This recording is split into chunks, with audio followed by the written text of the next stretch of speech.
एक गांव में, आपके यहाँ पूड़ी समझते, पूड़ी खाते हो क्या? पूड़ी बनाई जाती है। ऐसे गांव में, गांव के लड़के की शादी हुई, और जब लड़के की शादी हुई तो शहर की लड़की और गांव का लड़का शादी हो गई। और जब शादी हुई तो पहली बार जब बहू वापस अपने मायके जाती है तो रिवाज होता है कि लड़का उसे लेने जाता है। आपके यहाँ भी होता होगा ना। तो जब लड़का लेने जा रहा था तो लड़के की माँ ने कहा कि सुन बेटा, उस घर का तू दामाद है और दामाद का दर्जा हमेशा ऊपर होता है, इसलिए वहां पर जब सब लोग नीचे बैठे तो तू ऊपर बैठना। बड़ा सीधा लड़का था। और माँ ने कह दिया कि वहां पे ज्यादा बोलने की जरूरत नहीं है, वहां का दामाद है, अगर कोई तुझसे कुछ पूछे तो हाँ और ना में जवाब देना और कुछ मत कहना। बेटा बड़ा सीधा बोले ठीक है माँ जी। चला गया, ट्रेन में बैठ करके पहुंचा। जब शहर ससुर जी लेने आए, जमाई राजा आए, जमाई राजा आए तो जमाई राजा के चरण छुए। आपके यहाँ छूते हैं कि नहीं जवाई के चरण? जवाई से कभी सास ससुर को चरण स्पर्श नहीं कराने चाहिए, नरक के भोगी बनते हैं।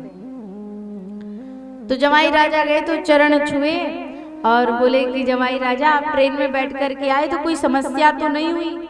इसको अपनी माता जी की बात याद आई कि माता जी ने कहा है कि कुछ नहीं कहना, बस हाँ और ना में उत्तर देना है। तो इसने सोचा पहले कहे तो क्या कहे। तो ससुर जी ने फिर पूछा कि जवाई राजा कोई दिक्कत तो नहीं हुई? तो बोले हाँ। तो बोले क्या समस्या हो गई? तो बोले ना। ससुर जी ने सोचा कि अभी ट्रेन से उतरे हैं तो नींद में होंगे, तो बोले ठीक है। लेकर के घर पहुंचे तो गांव में, शहर में प्रथा होती है कि जब कोई नया नया जवाई आता है तो उसके स्वागत सत्कार के लिए मोहल्ले पड़ोस वाले एकत्रित हो जाते हैं। तो सारे बुजुर्ग बड़े आए हैं और बोले आइए जमाई राजा बैठिए बैठिए। तो जमाई राजा के लिए भी कुर्सी लगी है और सारे बुजुर्गों के लिए भी कुर्सी लगी है, लेकिन वे चाहते हैं कि पहले जवाई राजा बैठे फिर हम बैठे। तो बोले आइए जवाई राजा बैठिए बैठिए। इन्होंने कहा बैठिए बैठिए, कह तो रहे पर सबके लिए कुर्सी, हमारे लिए भी कुर्सी। माता जी ने कहा ऊपर बैठना। तो अगल बगल देखे कुछ दिखा नहीं, अलमारी दिखी, उसी पे चढ़ के बैठे ऊंचे स्थान पे। अब सारे लोग हंसने लगे, अरे कैसा जवाई है, इतनी ऊपर चढ़ के बैठ गया। ससुर जी ने कहा कोई बात नहीं, इनके इधर कोई रिवाज होता होगा अलमारी में बैठने का। तो अब भोजन की बारी आई। अब भोजन की बारी आई तो जब कोई नया नया मेहमान आता है, अतिथि आते हैं, तो पूड़ी कचौड़ी, दाल चावल, कढ़ी सब्जी सब बनाई जाती है। तो गांव की पूड़ी और शहर की पूड़ी में अंतर होता है। अब भोजन की थाली लगाई गई, सारे बुजुर्ग बैठे, जवाई राजा को भी बिठाया गया, थाली आई परोस करके। तो अब सारे बुजुर्ग बोले कि जवाई राजा पहले आप खाइए फिर हम खाएंगे, पहले अतिथि को खिलाना चाहिए बाद में खाना चाहिए। तो बोले जवाई राजा पहले आप खाइए। बेचारा ये खा तो ले पर इसको पूड़ी समझ नहीं आ रही। इसने सोचा ये पूरी है या बतासे हैं। आपके यहाँ पानी पूरी को बतासे कहते हैं ना। तो समझ नहीं पा रहा कि ये पूरी है कि बतासे है, ये है क्या, क्योंकि गांव में पूरी बनती इतनी बड़ी, अब वो पूरी है इतनी बड़ी। तो बोले ये पानी बतासे होंगे। अब पानी बतासे को सेगा खाया जाता है। तो सबने कहा कि खाना शुरू करो, खाना शुरू करो। तो ये उठाए एक बार में एक पूड़ी सब्जी लगाए और खा जाए। तो गांव के सब लोग हंसे कि देखो एक बार में एक एक पूड़ी खा रहा, कम से कम 2 टुकड़े तो करना चाहिए।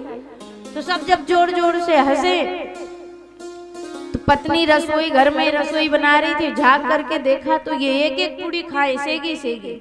तो उसने कहा अरे ओ, तुमने पलट के देखा क्या है? तो उसने अब नवविवाहित है तो सबके सामने बात तो कर नहीं सकते, इशारे से कम 2 टुकड़े कर ले, 2 टुकड़े कर। तो इशारे में कहा 2। तो वो समझा कि एक एक जो खा रहा 2 तो खा। तो वो 2 पूड़ी उठाए, सब्जी में लगाए, खाए। अब और गांव वाले हंसे कि देखो 2 पूड़ी खा रहा है। जब और हंसे तो उसने देखा तो बोले अरे ओ। अब वो बेचारी कहे तो क्या कहे, तो इशारा किया तुमने तो मेरी नाक कटवा दी। तो वो समझा इनके यहाँ का नियम है कि 2 पूड़ी उठाओ, नाक में रगड़ो, सब्जी लगा के खाओ। तो वो 2 पूड़ी उठावे, पहले नाक में रगड़े, फिर सब्जी लगाए, फिर खाए। अब फिर गांव वाले हंसे तो उसने फिर देखा तो उसने अपने पति से कहा, रहे हो? उसने पलट के देखा, क्या है? तो बोले तेरे से शादी करके मेरे भाग्य फूट गए। तो बोले एक और नया नियम बता रही कि 2 पुड़ी उठा, माथे पे पटक, नाक में रगड़ और फिर खा।